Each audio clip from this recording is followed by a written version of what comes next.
మాట్లాడుకుంటున్నాం. చూద్దాం పరిశుద్ధ లేఖన గ్రంథం నుంచి. సమయం రాసిన 2వ పత్రిక 24వ అధ్యాయం 25వ వచనం చదువుకుందాం. అక్కడ దావీదు యెహోవా నామమున బలిపీఠము కట్టించి దహన బలులను సమాధాన బలులను అర్పించెను. యెహోవా దేశం కొరకు చేయబడిన విజ్ఞాపనలను ఆలకింపగా ఆ తెగులు ఆగి ఇశ్రాయేలును విడిచిపోయేను. ఈరోజు ఏమంటారా?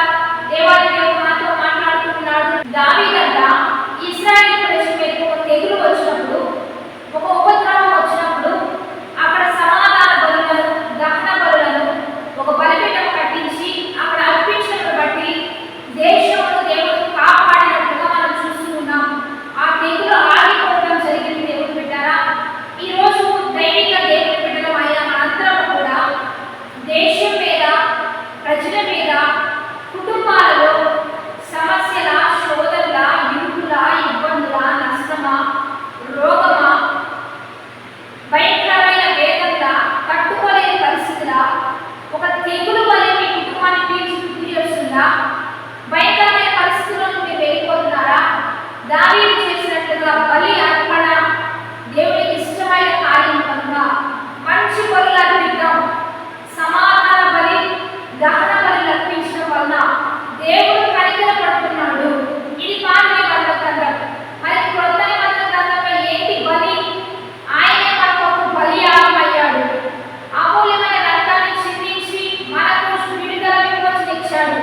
అయితే ఇప్పుడు ఆయనకి ఏది ఇష్టమైన బలియాగం అంటే విరిగి నలిగిన హృదయమే ఆయనకి ఇష్టమైన బలియాగం. దేవుడు ద్వారా నీ మంచి మనసుతో, నీ పూర్ణ హృదయంతో, నీ పూర్ణ ఆత్మతో ప్రార్థన పూర్వకంగా ప్రతిదినం దేవుని ఎదురు రావడం, మంచి హృదయంతో ప్రార్థించడం వల్ల అది దేవునికి ఇష్టం. దేవుని బిడ్డలారా, ఈ మంచి కార్యం చేద్దాం. మీ సమస్యలన్నింటినీ దేవుడు విడిపించిపోతున్నాడు. మీ తెగుల నుంచి తప్పించిపోతున్నాడు. క్షేమమైన పరిస్థితులు దేవుడు విడిపించిపోతున్నాడు. కాబట్టి ఏ పరిస్థితులు వచ్చినా ప్రార్థన, విజ్ఞాపన, ఆ మంచి హృదయాన్ని దేవునికి తెలియజేయండి. మనుషులు యొక్క చేయి రావుతున్నారా? మనుషుల దగ్గరికి వెళ్తున్నారా? మనుషుల దృష్టిలో వెళ్ళాలని ప్రయాసపడుతున్నారా? మనుషులు చేసేది కొంచెమే, మనుషులు ఇస్తే కొంచెమే, మనుషులు ఏదైనా మీకు సపోర్ట్ ఇస్తే కొంచెమే. వాడి త్వరలో సంపూర్ణత ఉండదు, పరిపూర్ణత ఉండదు. కానీ దేవుడు చేస్తే శాశ్వతంగా అప్పటి మీకు ఉంటుంది, శాశ్వతంగా మీకు నడుస్తుంది. కాబట్టి దేవుడి ఎదురు వద్దాం, దైవికంగా దీవించబడదాం, దైవికంగా ఆశీర్వదించబడదాం. ప్రార్థన చేద్దాం. పరిశుద్ధుడా, మహోన్నతుడా, గొప్ప దేవ, మీరు మాతో మాట్లాడిన ప్రతి మాట బట్టి నీకే మహిమ.